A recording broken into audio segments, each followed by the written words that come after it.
Hello, everybody, and welcome to From This Point Forward, a comedy Buffalo Sabres podcast. Louis G here with Chris Plumer and Ryan Mura, as always.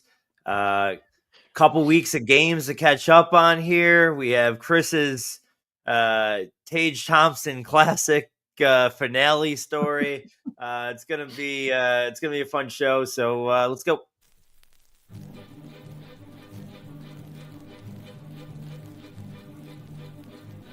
Acknowledge the fact that in one of your favorite movies of all time, you thought the slogan was "Ducks quack forever" instead of "Ducks fly together."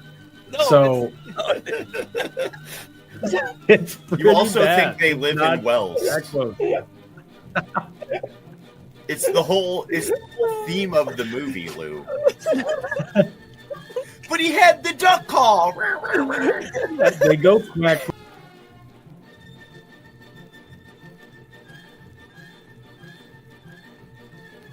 It would be Malcolm Subban, mostly because that one season where instead of letting him play for the Sabres for the last game of the year, they had him sing the national anthem. And it was a real, you're under contract, the season is over. We know you've only gotten to be up here a couple of times. How about you come back up here? Oh, great, I'll put my pads in the car. No. You won't need them. Just make sure you warm up the pipes when you're driving down the 90.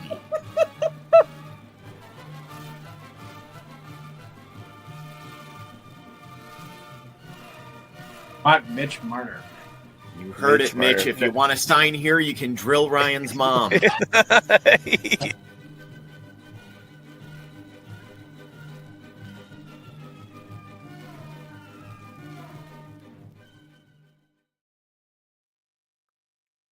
Hey. What is going on, guys? How are you? Chris? Great. Ryan's used to being the other guest on a podcast where he never is allowed to speak first, so he was just waiting for you there. Ryan, how are you doing today? Yeah, I'm good. Ready to talk Sabres. I don't know, how I'm feeling. I see the title of our show is How We Feeling Sabres Fan. I don't even know how I'm feeling. So I don't know how good this is going to go, but we'll talk it out. I do think that's really. I've talked to Chris a little bit more with him. We were just together the other day at a game. We'll talk about that in a minute, but I feel like we're kind of feeling the same way, right? Like it's.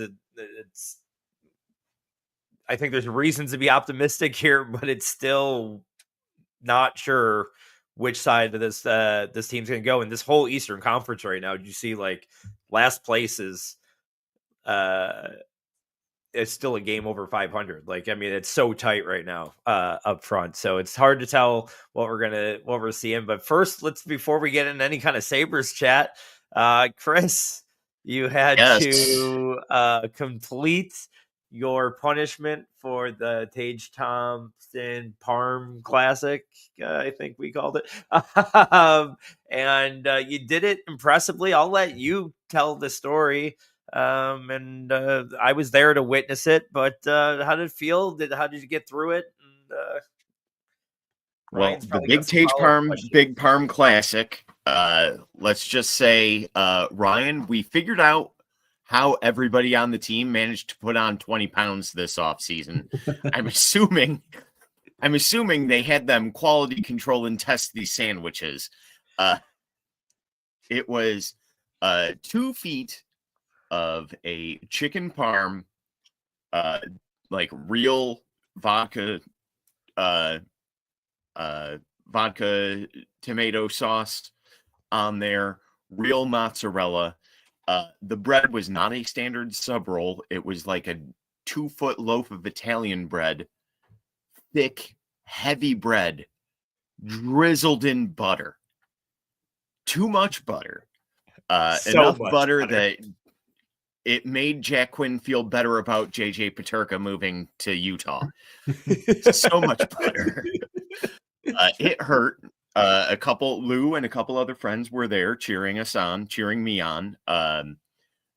First off, the sandwich was the talk of the section before I met them. I was walking around with a 2-foot hoagie, waiting for them to show up, so that we could do the challenge.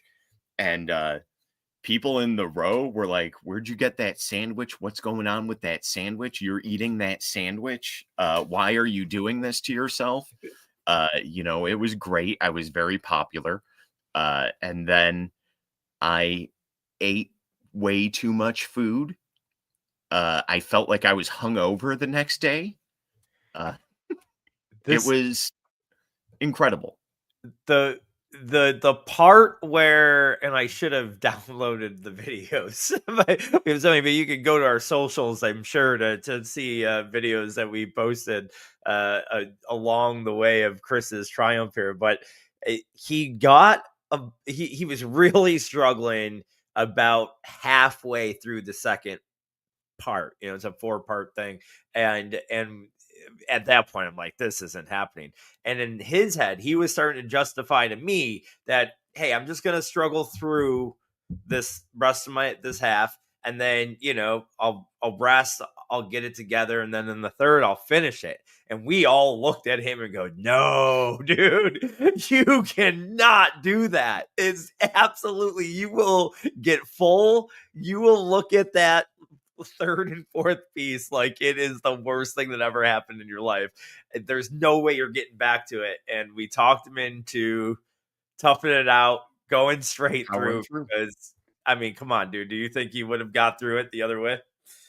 No, it was sage advice. I took a 5-minute break in the middle, which I intended to be like the whole intermission break.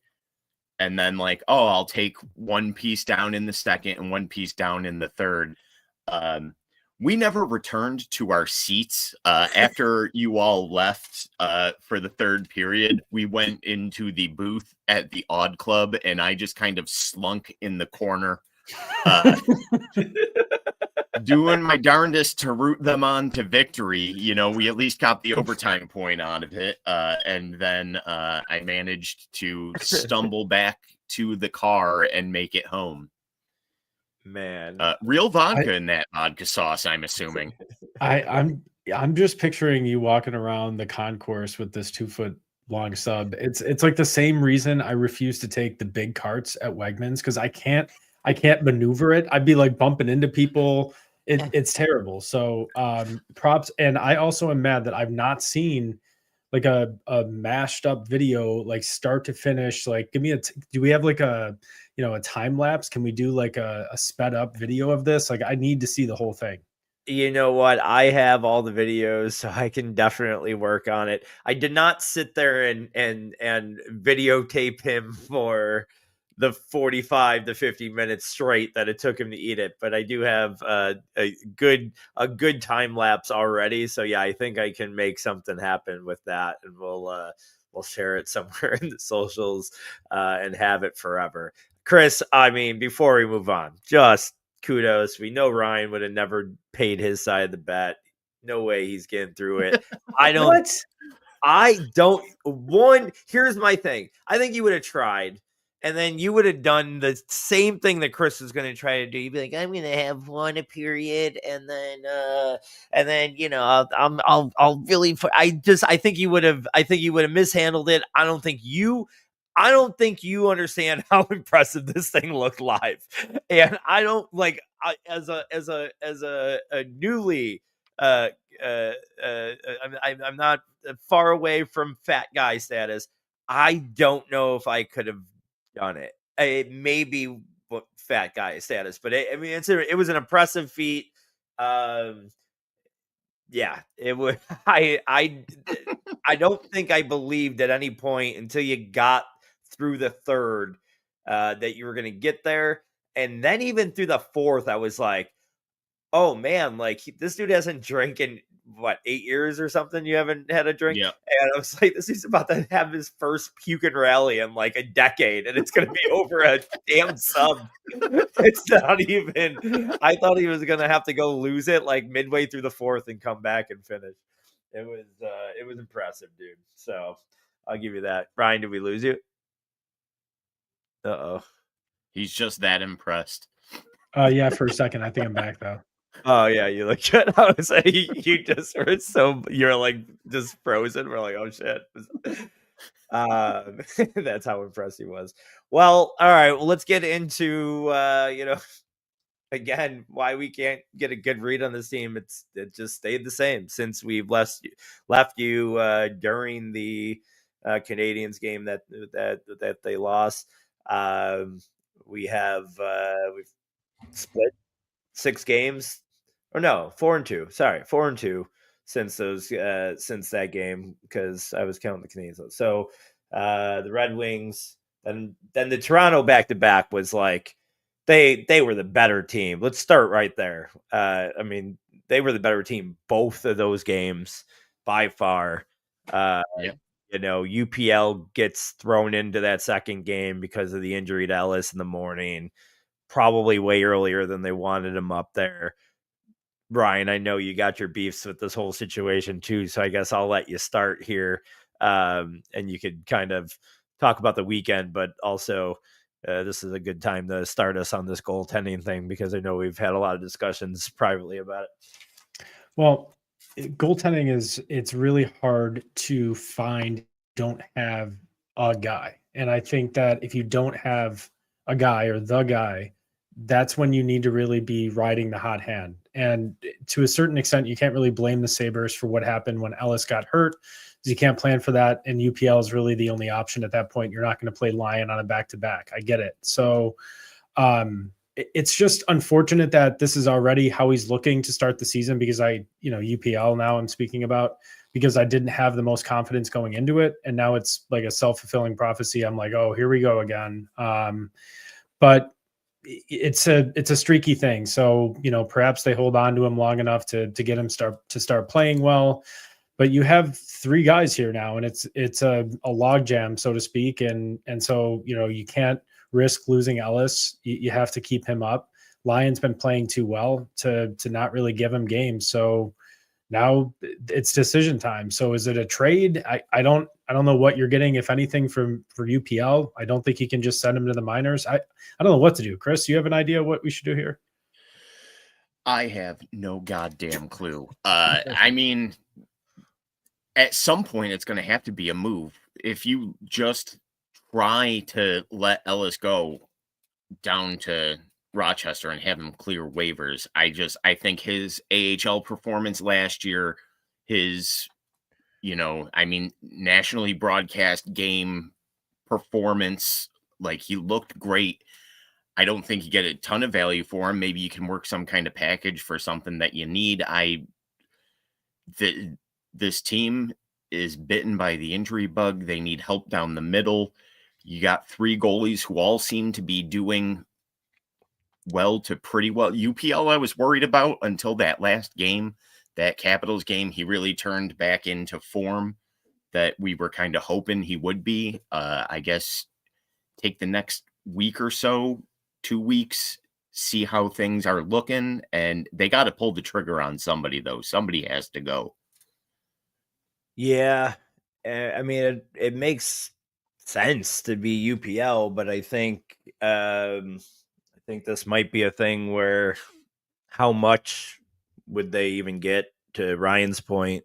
They probably would have to eat some of that salary, and obviously that's not a thing that ownership has proven to want to do. So I don't know what the end game is here. I don't even mind if I think this is something that our friend Jody Biasi pointed out. Like, all right, UPL struggled. He goes to the back of the line. Lyon gets a run, and then when Lyon has another bad game, he goes in the back of the line, and Ellis gets a run till he's hot, and just play the hot hand and keep rotating the 3. It's almost inevitable that you're going to have an injury. Not that you need both these guys. I mean, here's one thing we haven't even talked about.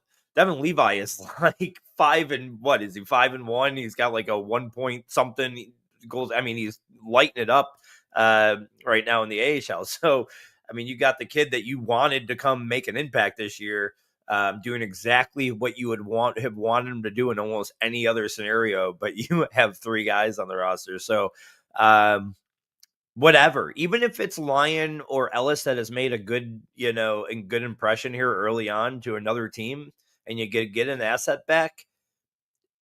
Sure. I think you got to get something for you. You're in a good situation. Make it part of this hockey team. Make it help this current roster this year.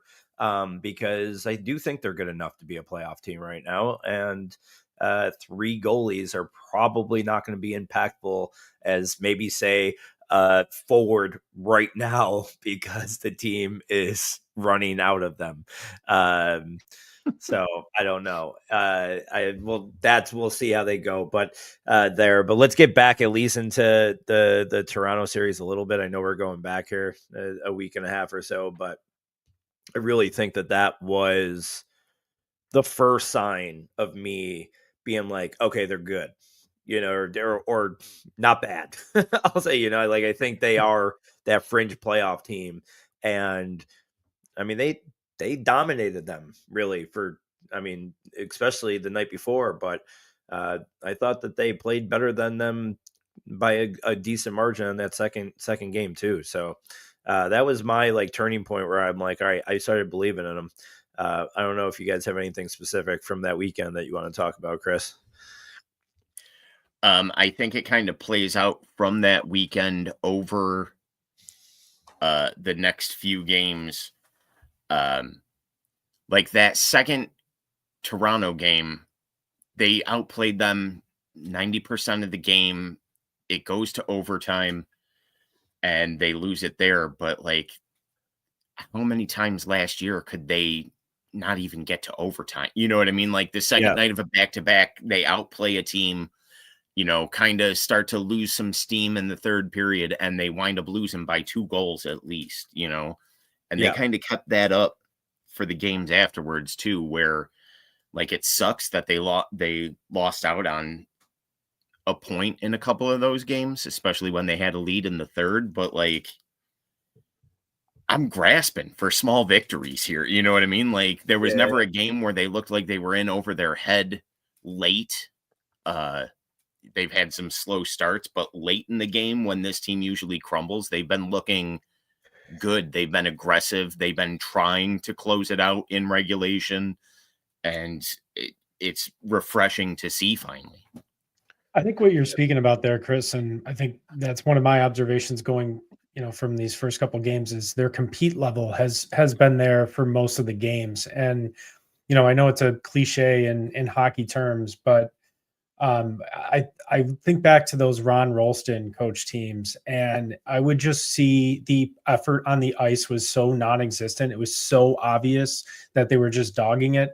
And I think you have 4 lines that are just kind of rolling right now for the most part. And, as much as I dislike Krebs, because I feel like he spends more time on the ice on his ass than he does actually upright. But, I feel like we have guys that are going to be, grinding, right. And making stuff happen. So and then we've kind of also hinted at this in previous shows, but Samuelson too. I mean, we probably should talk about him and the mini turnaround he's having this season.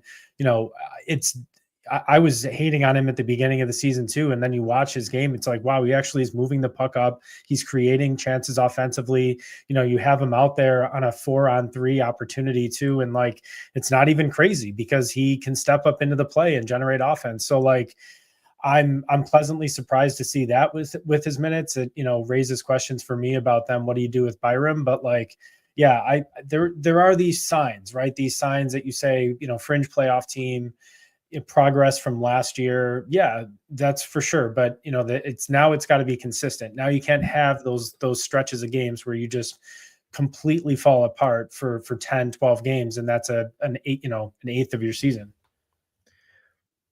Sorry for moving my camera so much. It's just I can't get it to a point where neither my Barbie house or my Mickey Mouse is not a little bit in the picture here. So I'm trying to get them out, but in the daughter's playroom today.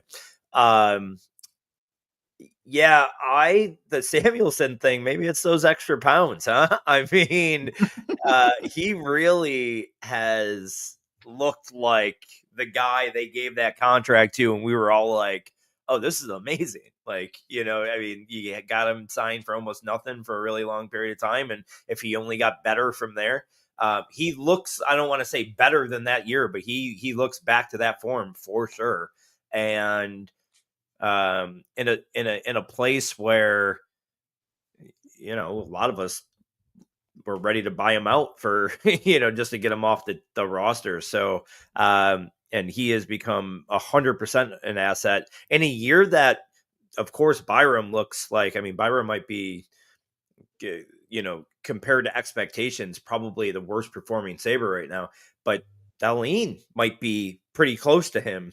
And they're both struggling a little bit here early on in the year. And so Samuelson's kind of like reemergence has been pretty good to see. Well,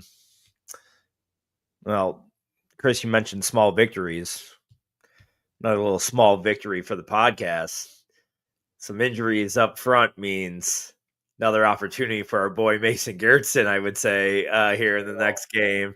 Might get back in the lineup. Man, I love that that's our bit. Like, one, it was a bit before we saw how bad he was. But, like, Sabres Twitter hates him. And I love that we are the official Mason Gertson hype train. And hopefully he gets another chance. But for the sake of the podcast, outside of that, they need to bring up Östlund and Helena's here with these two injuries and just let them play big roles and see if they're built for it. I hope to God we're not looking at Gertson and then, name whatever forwards trying really hard in Rochester because he's a Lindy Ruff guy. Like, I hope that they bring up the two kids, give them some pivotal roles here in the next couple games because they're going to need them. And see what happens. Thoughts? I'll start with you, Rye. Yeah, I mean, if they put Danforth out there again, I mean, who the hell is that guy? I cannot. He's out. I think he's out for good. Like forever. I know for weeks. I think for weeks. Oh, he's injured. Okay. Yes. Yeah. For so I do think he's on IR. All right. I hope he gets better. You won't have to see Danforth for some other team. I mean, look, it's time to, bring up some of the kids. Östlund was already looking really good. Sure. I don't really have it's tough to expect a lot from the kids. Like I used to get really excited when, you used to have the younger guys come up, but it's not very common for them to come up and make a huge impact and then stick. So I if they can fill in for a couple of games until, we get healthy, sure. But yeah, I do think you want to start getting, at least a look at those guys at the NHL level. Chris? And yeah, I think it's important to, this is an opportunity for those guys to get some meaningful ice time when they're up here, not just call up and be in a fourth line reserve role or get called up and last minute they wind up in the press box. Roseanne had been up here a couple of times last year to really nothing. And him on that line the other day with Kulik and Quinn, getting third line minutes, a couple of power play opportunities. He was on the ice for 15 minutes and he got on the score sheet. He looked good out there. He looked comfortable. Some of these guys that have either not been up here yet or have been up here, but with the same kind of thing, get Östlund up here, get him out there for, more than 8 minutes. Unless he's as bad as Mason Gertson. Yeah. Out to the Geertz gang. I mean, I know it's up to him and not us, but can we just? I'm going to make a motion. Can we stop calling him Roseanne? I mean, can we just call him Rosen? Dude, it's so weird. Roseanne. What? it was like I feel like he corrected them too, because I feel like when he first started playing, they were calling him Rosen, and then I feel like it was like a change somewhere along the line, but I don't know. The injuries, I get derailed on the dumbest things. The injuries, obviously Benson will get into that, how much that sucks, but it doesn't sound like that's long term. Zucker's just sick, so that should just be a game or two.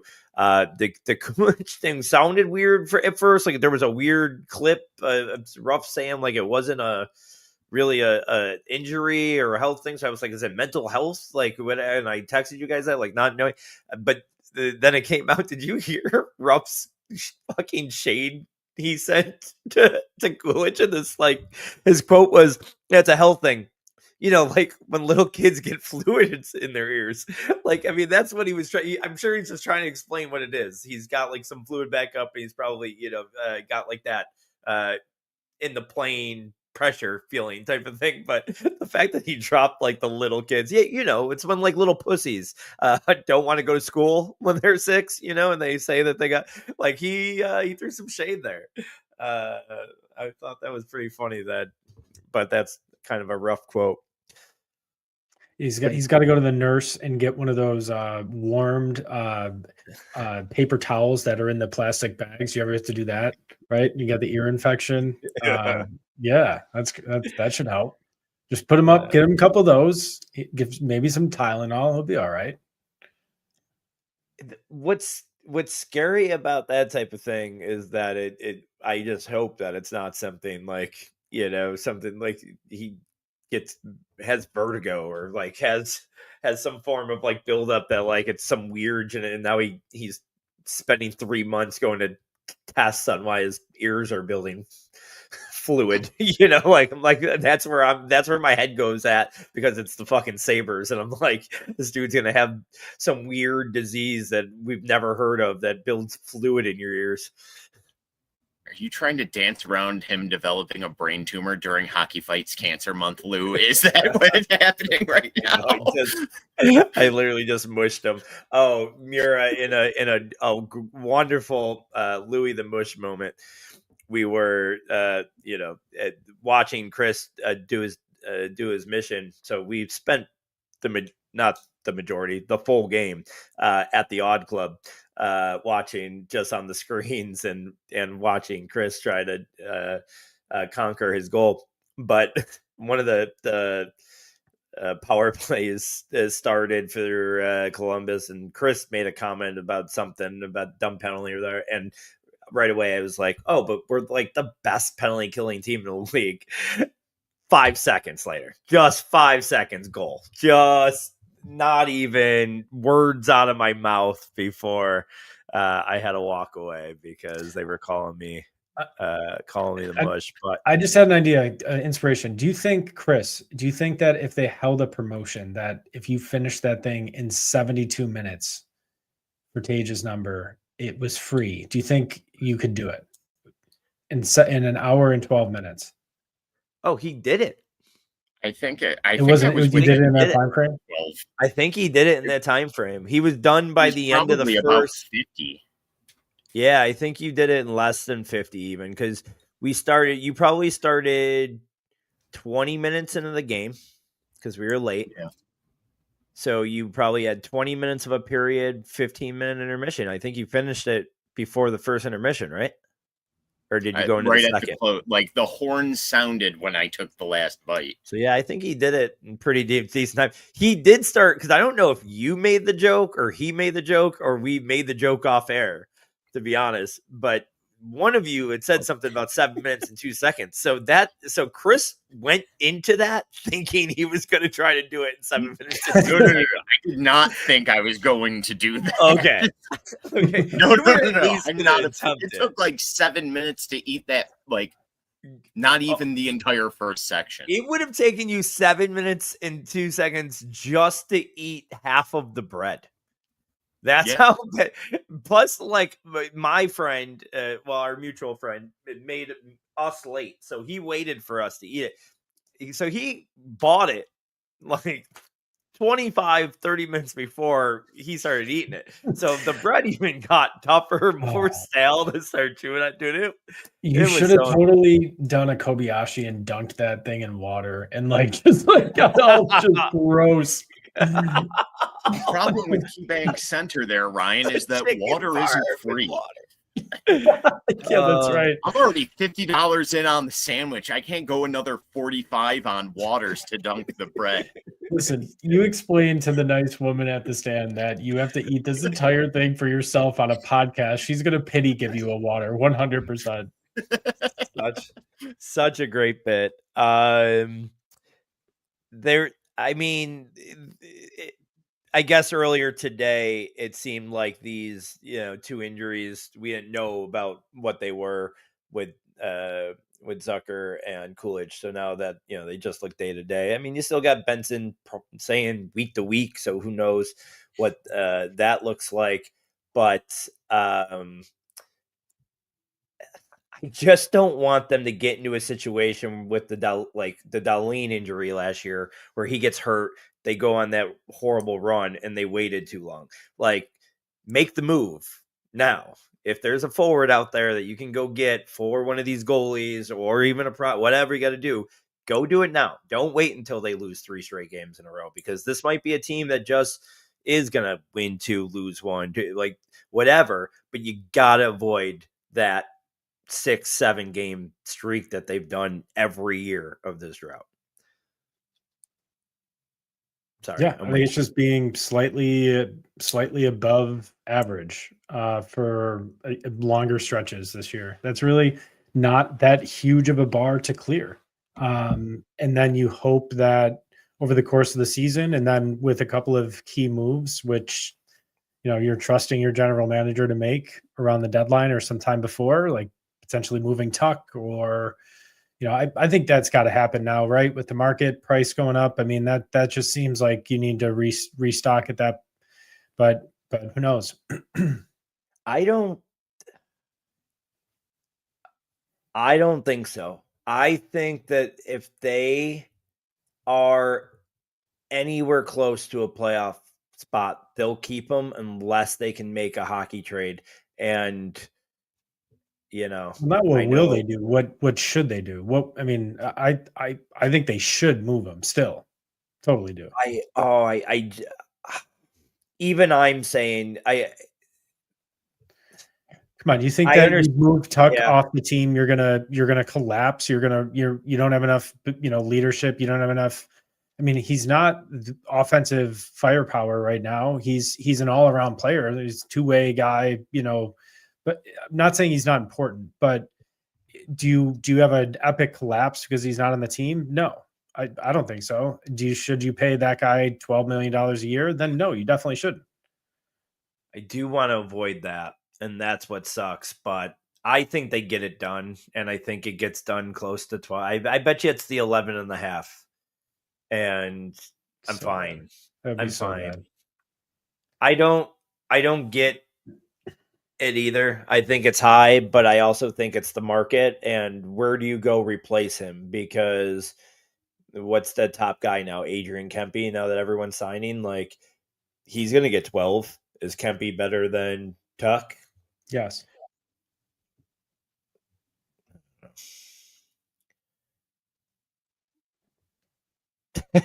Chris is staying out of our spat.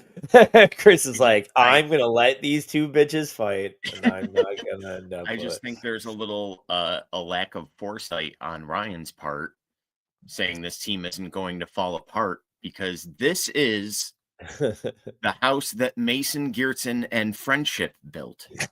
And if you get rid of Alex Tuck, who is going to hug each of our 3 goalies equally after a win? That is true. That's worth $12 million if you ask me. Have you ever had a really good hug? Lou would pay like $50 for a hug right now. I've paid more. I know, I'm embarrassed to say. Way less. Yeah, I was like, man, yeah, yep. That's funny. All right. Oh, the one other thing before because I do have some trivia and stuff to play around with, but let's right away go to a goal that we can't blame Owen Power for before I get into the Owen Power thing. But the overtime goal, what the fuck was Tage doing a couple of games? What was the 2 games ago? I mean, I don't even want to blame Darlene. Darlene was trying to turn around. He blew an edge. You can't stop that. Whatever. But Tage, like, what is he even thinking about in that situation where he like charged up towards it? Like, it was so dumb. Chris, I see that you're ready to jump right in. It infuriated me so much. I don't know what he could have possibly been thinking. Like, it was just the craziest move out of nowhere for absolutely no reason. Like, it was late October, man. Like, Yeah, I know we're talking about not letting this team get into slumps, but they're acting like they need one last win to finally break the drought. And it's like, I swear to Christ, if that 1 point lost is what keeps them out this year, I'm going to beat him with his own sandwich. Yeah, that's the thing. It's right now, it's early in the season, and we're like, we're getting loser points. I guess at least we're getting to overtime, and we're not losing in regular. It's going to get old really quickly, and we're also a team that should be really good on in a 4-on-4 situation. I mean, you have or is it 3-on-3, right? It was No, 4-on-4 yeah. 4-on-4. that game because of a penalty. That's right. It started, but that at that point it was 3-on-3. I Right, think that's right. already So happened, I feel like figure it out. Figure out a way to cash in overtime and turn those around. You got to win, 3 out of every 4 of those instead of 1 out of every 4. That's going to be a problem at the end of the year. That could be the difference in a playoff spot. So yeah, I'm with you on that, Chris. I think that trend has to turn around, and it should be pretty quickly. Either win regulation, find a way to close it out at the end of these games, or really just how could you not with the Darlene, Thompson? I mean, you have speed guys out there. I mean, I don't know.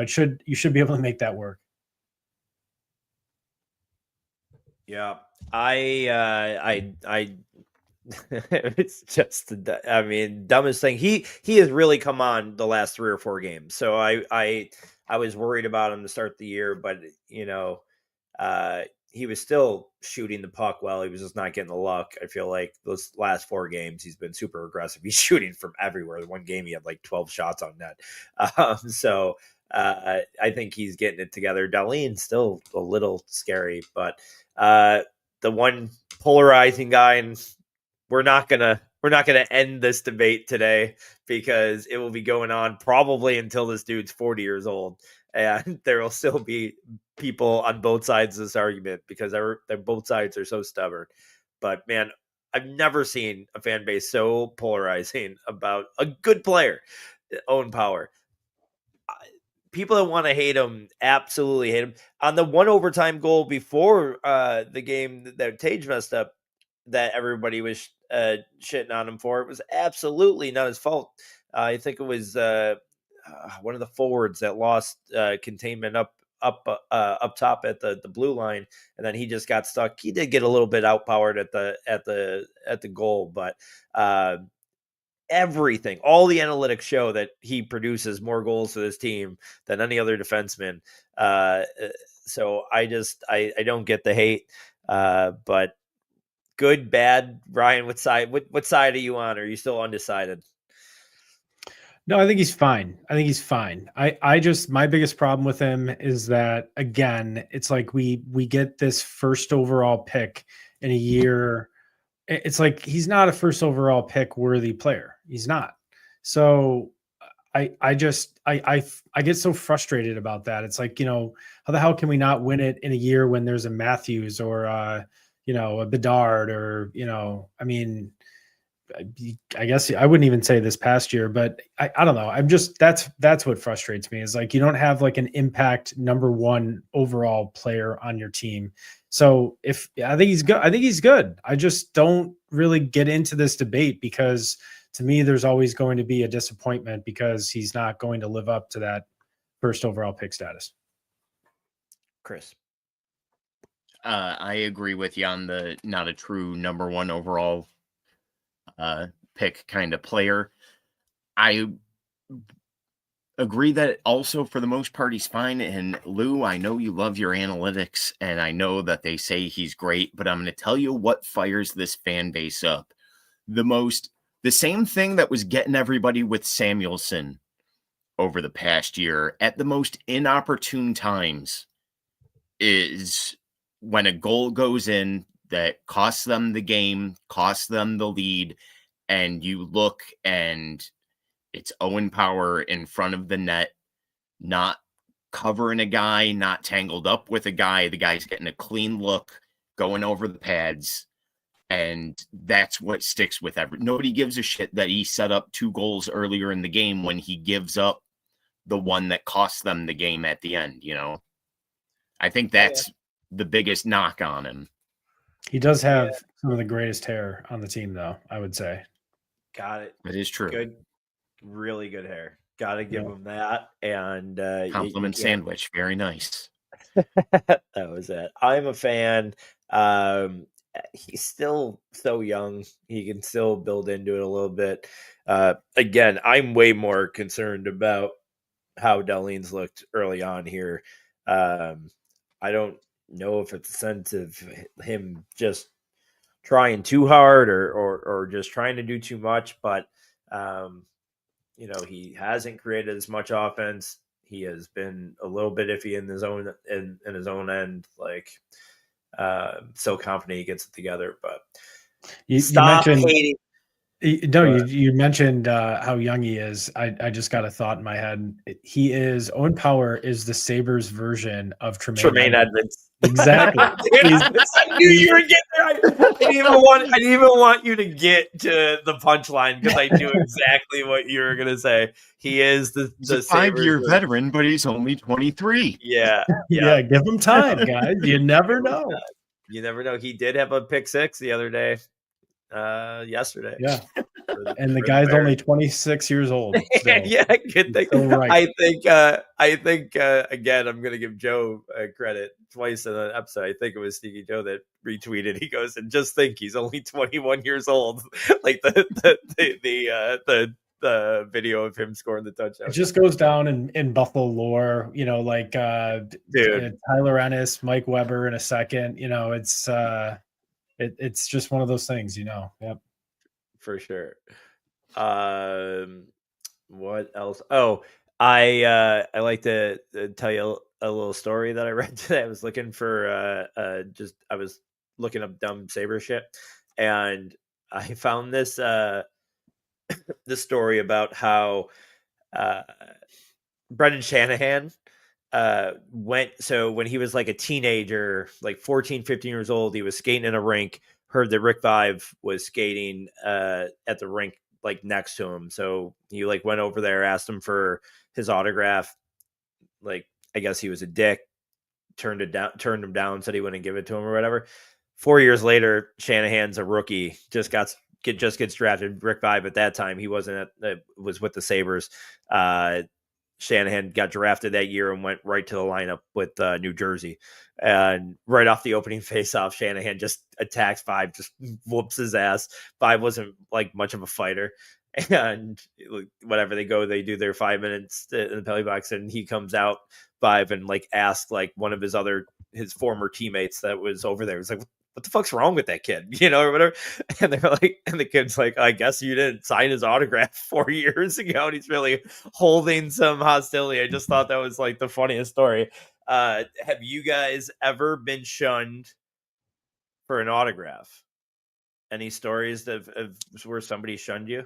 Or your best autograph if you haven't been shunned, but I guess is a good question. Have you ever had your feelings hurt, Chris? No. No? I don't think I've ever. I mean, not Sabres related. What's your best autograph you've ever gotten? I But mean, like the best one asked for and gotten, not just asked for and paid got for, was not paid for an autograph. probably Mogilny when I did the in between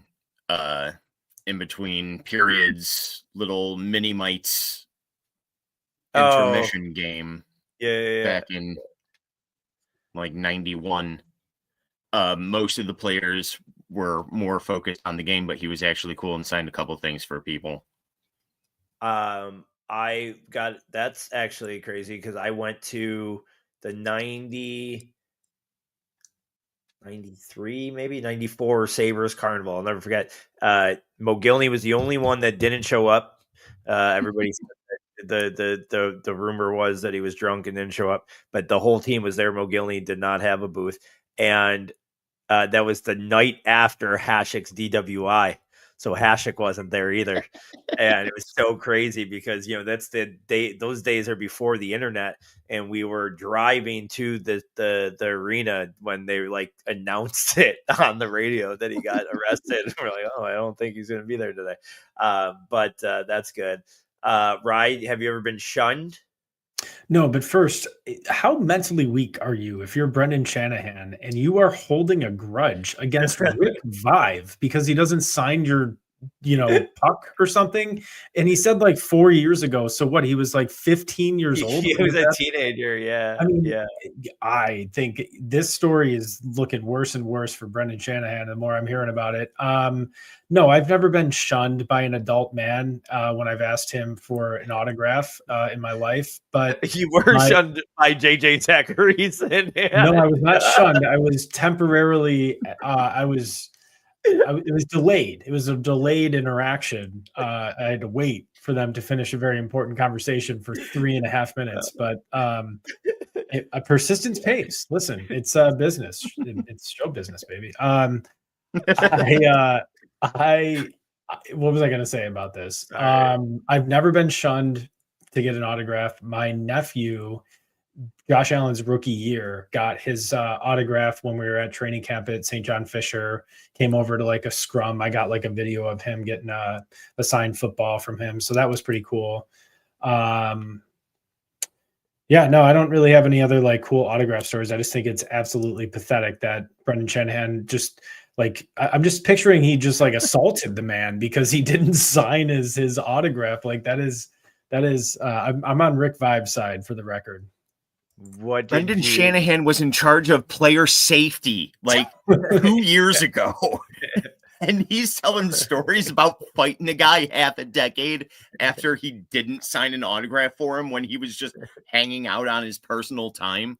That is insane. That guy sounds like he'd be employing a real fair and balanced approach to deciding discipline. I mean, this guy's holding for sure. You can't trust that guy. What was your story that you told your nephew on why you had to take the ball back? Did you? No, I You're didn't. like, I'm gonna go get this engraved and frame for you. You were probably one of the guys that hated Josh Allen as a rookie. I know you from a mile away. You probably were bashing him every day, saying how much he sucked. No, that was Kyle Turner. I hated him too. I don't think I've ever got shunned. I did wait outside of a concert for hours for Criss Cross to come out, and my mom stood outside with me. Yeah, it wasn't like 5 years ago. My mom stood outside with me outside of Shays for literally 2 hours, and the security finally was nice enough to come up to us and be like, ma'am, they left an hour and a half ago. Like they were probably gone before you got outside. What are you doing here still? So we went home. So I feel like that might have been my I guess my only shun. My best one I have ever gotten, and I would have gotten shunned, but he had the beater out that day. I was in a a hotel in Clearwater, Florida, and I was walking by this ice cream shop that was in the hotel, and I kind of just did that like side glance, you kind of look to the side and you keep walking, and I did the cartoon thing where I just kind of stopped in my tracks, took a step back, and went like that, and it was Hulk Hogan. Was just getting some ice cream with this thing. So I like ran upstairs and I was like, Mama, give me something. Hulk Hogan's downstairs. And she was like, here, take she gave me like the hotel pad. I still have it. It's the Holiday Inn hotel pad. I ran down and he wasn't in the ice cream shop anymore. I ran outside. And the only reason why I got his autograph is because the first time he tried to start his car, it wouldn't start.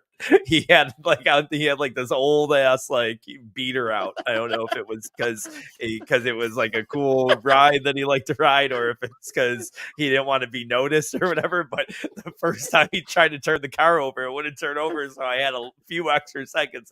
Mr. Hogan, and he scribbled on a Holiday Inn notepad, and I'll have that forever. It's still on my mom's. Him trying to start his car like it's a horror movie as you run up. Come on, brother. Come on, turn over. Don't let this little smelly Hulkamaniac get to my ride.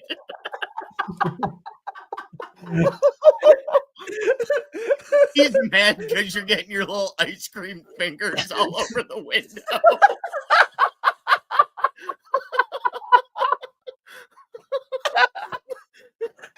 Oh my god. Oh man, that is so good. Oh, I gotta collect myself. That is so funny. Because I can just see it too. Like I can see like the zooming in like on his face as the fear gets worse as I'm getting closer. I'm running towards the car in slow motion. It's not with like a knife, it's with my Halloween or my Holiday Inn notepad and just ice cream dripping down my face. Oh my god, so good. Oh man. All right. I have some trivia here. First little oh man. All right. We're gonna do it.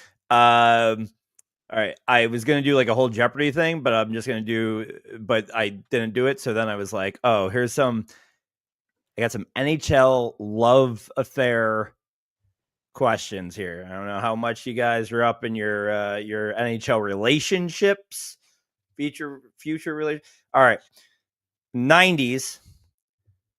Couple MVP candidates. Sergei Fedorov, Pavel Bure, both shared this very famous girlfriend over a couple year span. Any guesses? Pamela Anderson. No. Female athlete. I'll give you. It's Anna Kournikova. Anna Kournikova is correct. Man, she was so beautiful. Pavel's brother, Valerie Bure, married which 90s sitcom actress? Candace Cameron. Boom. Candace Cameron - Bure. Ryan's like, what the fuck? I texted Chris the answer. You look so confused. I don't even know who is it? Candace Cameron? Cameron was DJ on Full House. Full House, dude. Yeah. Candace Cameron. Okay. Candace Cameron, also sister of Kirk Cameron from Growing Pains. Come on, Ryan, read a fucking book, dude. Actually, all right. Neither of those were books, but the hot girl from the hot girl from The Girl Next Door, Alicia Cuthbert, dated which former NHL asshole? Sean Avery. Look at how nice Plumer was. He legit paused for 5 seconds to see if your dumb ass could come up with any answer. He did not pause just for the record, on my Wi-Fi connection, that was not 5 seconds. It was 1.5 seconds. But straight through. I would have also accepted Dion Phaneuf because he is an asshole too. Oh, yeah. He ended up dating him. And I was going to say him. Then we got distracted with all this nonsense. Then Avery got suspended. Remember when he said, "I hope he enjoys my sloppy seconds," and got suspended for like 5 games. He said it like before a game with Dion Phaneuf. He's like, "I hope he's enjoying my sloppy seconds in an Wait, he NHL got media suspended scrum." for that? Yeah, That's I ridiculous. Come on, for just some awesome badass trash talk. I mean, that's weak. that's exactly what that was legitimately his justification. He did an interview after. He goes, "I like added flair to that game." He's like, "I added drama to the game." He's like, "That's all I do is shit talk." He's like, "I don't That is mean, so bad. I love Sean Avery. I'm the first one to say, like, the shit he used to do at Brodeur, that they made the Sean Avery rule where he would just do this in front of Martin Brodeur. It was the funniest shit ever. He was the best. He was like a Barnaby. Like, you hate it if he was on the other team, but love him if he's on your team. All right, we only have a few minutes, but I got a fun little game here. I'm gonna just go through 2 names, and you're gonna tell me who had more goals as Buffalo Sabre. So it's not in their career; it's as a Buffalo Sabre. Well, let's just say loser has to eat 2 Tage Shot classics in the same sitting. All right, let's go. We'll do first one: Peyton Krebs or Nathan Gerbe. We'll start with Chris. We'll alternate who we start first. Nathan Gerbe. Ryan. Who has more goals or points? Goals as a Sabre. All of these are going to be goals. Peyton Krebs, Nathan Gerbe. You're only going to ask this question because I hate Peyton Krebs, and you think it was ridiculous that he has more goals than Nathan Gerbe. So I'm just going to say Peyton Krebs, even though it should be Nathan Gerbe. You are right, and that is exactly why I asked the question. Peyton Krebs has 30. Nathan Gerbe 29. All right, next one. Lindy Ruff or Tyler Ennis. Go Ryan this time. Oh man, Tyler Ennis for sure. And Plumer. Oh, I'm gonna go opposite way. I'm gonna go Lindy. We are tied 1-1. Lindy Ruff 102, Tyler Ennis 97.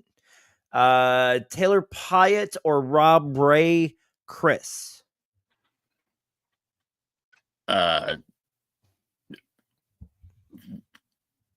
Rob Ray. Ryan. Yeah, I mean, nobody's gonna like if the answer were Taylor Pyatt, it'd be like, oh, okay, great. But if it's Rob Ray, it's more interesting. So I'm gonna say it's Rob Ray as well. It is Rob Ray. That is 40 for Rob Ray, 38 for Taylor Pyatt. And we'll go Kyle Okposo or Danny Briere. Ryan Mura, you first. Oh no! Again, I'm gonna just play the game theory here, and just say it's Kyle Okposo again because I hate him. I don't hate him, but I hated his career here. So yeah, I'll say Okposo. Chris. I mean, just to make it interesting, I'll go opposite way with Danny Briere. That puts Ryan in the lead. Kyle Okposo, 103 goals. Danny Briere, 92. All right. Who do we start with, Ryan? So this time we'll go to Chris. Yours will be Jason Zucker or Mike Greer. Well, this is just stupid now. Zucker's been on the team for 13 months. Oh, these numbers get lower, by the way. This is the lowest. These are the lowest 2 that we've done so far, and they're going to continue lower. So these are going to be fun. It's probably Zucker, but give me Mike Greer because I like him more. Ryan. Zucker. It is Zucker. 25-23. For Zucker. Mike Greer only scoring 23 goals. It's kind of amazing, right? Like, doesn't it feel like he was here forever? And he had 2 stints. He came back a second time. He was, but I do remember him just not being a goal scorer. He did everything else. But, like he was just like a Swiss Army knife, you know? Yeah, but he had to play 100 more games than Jason Zucker as a Sabre, probably more. So yeah, that's probably right. Yeah, I don't know. It was surprising to me. All right, we are Ryan this time, and we'll go. Oh,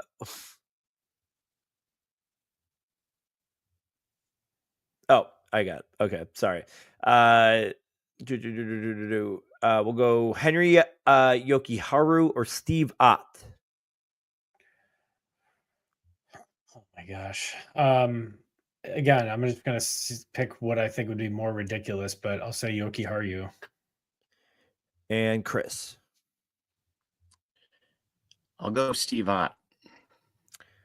Again, Ryan gets that one playing the dumb theory. But Yoki Haru had 19 goals. Steve Ott only had 18 goals. He was the captain. I feel like he was here for 2.5 years. That is just one of the darkest times in history. It really is. Steve Ott is your captain. You have a turd burger jersey. I cannot emphasize it is the darkest of times. Weird time that was. Oh my god! You traded Ryan Miller for him, right? Or no?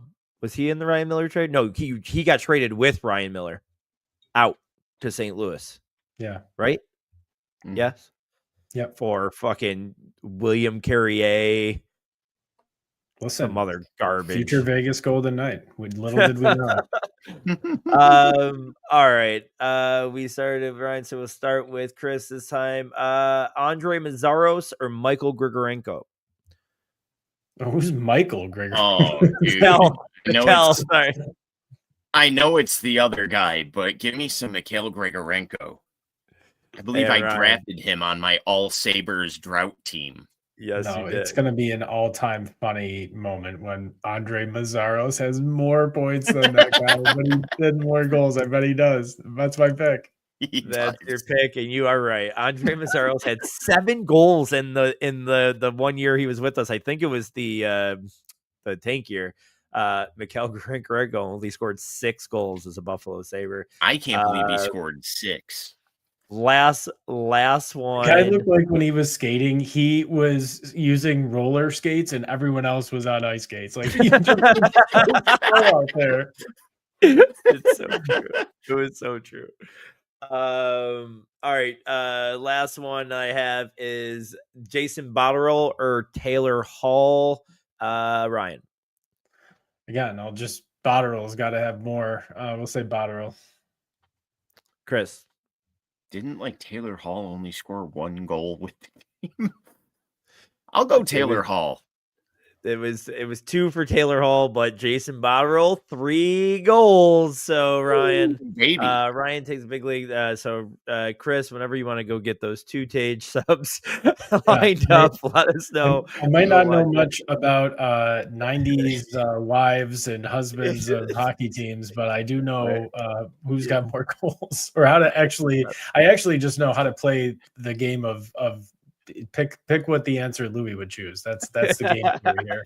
In my defense of that game, how many times did I say the right person and say I'm choosing this other person because I like them more? Yeah, you did. I think you would have played them well. I get it. It's the same reason why you lost the game more than that. All right, take it seriously. It's the same reason why you lost the Tage Farm Classic is because you picked players you like. And look at that. All right, look how that did I won the dating game, so 1 Tage Farm for me, 1 for Ryan. We'll do it next week.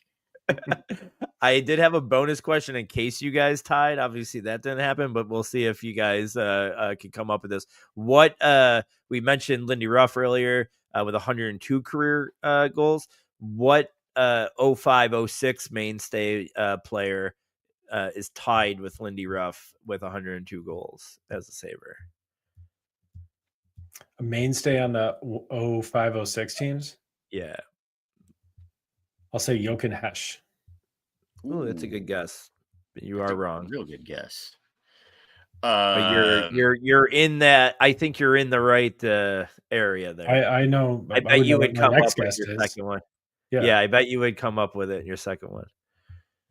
Maybe. I don't know. Man. See, I just want to say somebody I like. Give me a Max Afinogenov. Ooh, that one is close to. I can't remember where he was, but next guess higher. Lech Kotelik. Ooh, that's a good one. I don't think he was anywhere close, to be honest. But really? JP Dumont, Okay. 102 goals. Oh, The good one. Vanek way higher. I think Vanek's like 4th on the list or something. I was surprised how high Vanek was. Roy's higher. Roy is really up there. Roy is like forgot. And then Tage is tied with somebody weird. Oh, Tage is tied with Phil Housley. Kodalik has 136 career goals in 540 Wow. games. Yeah. Wow. So he had too many. 136 career goals or 136 as a Sabre? He didn't play elsewhere long, so most of those are probably as a Sabre. He did. I think he went to 100 Chicago. in 142 or 542 games with the Buffalo Sabres. So yeah, it was with the Sabres. He had 25 in 0506. Like that's he was good and really good in the shootout, obviously. 0506 was his rookie year or no?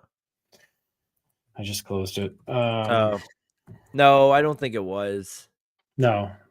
It couldn't have been. 98 he was drafted. Yeah, I don't know when he came in and won because he was in contention for rookie of the year. I don't think he won it, but he had a great rookie year. His All career, right, his career year was 0506. That was great. We got through. We had a lot of fun. We laughed. We cried. We're over by 5 minutes, but that's fine because we don't have Allie on this podcast, and she doesn't have a really strong ship, and I'm always late. But I will say goodnight for Chris Plumer and Ryan Mura. We'll be back 2 weeks from tonight. And we'll see if we have any better feelings about where this team is going. I feel like we'll start every episode like that and not know until April. And when we do make the playoffs, we'll still say we suck. For Ryan, Chris, I'm Louie. Have a good night.